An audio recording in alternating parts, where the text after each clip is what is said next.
Assalamu alaikum, welcome to Fikro Khabar. You're watching Islamic World Today. Egypt's ex-president Hosni Mubarak dies at 91. Mubarak, who ruled Egypt for 3 decades, were forced to step down by popular uprising in early 2011.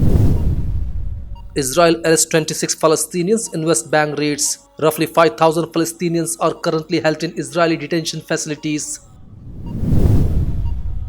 Palestinian groups and Israel reach ceasefire in Gaza. Ceasefire entered into force at 23:30 p.m. local time.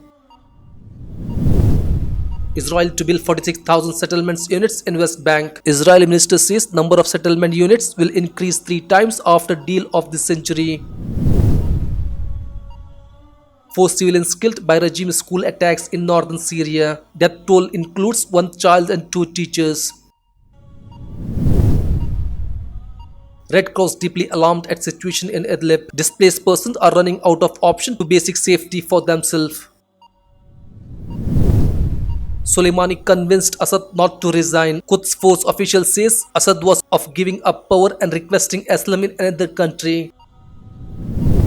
Libya's Haftar may lose his properties in US lawsuit. Khalifa Haftar and his 2 sons may be incriminated in US federal court over tortures and death of Libyans in 2014.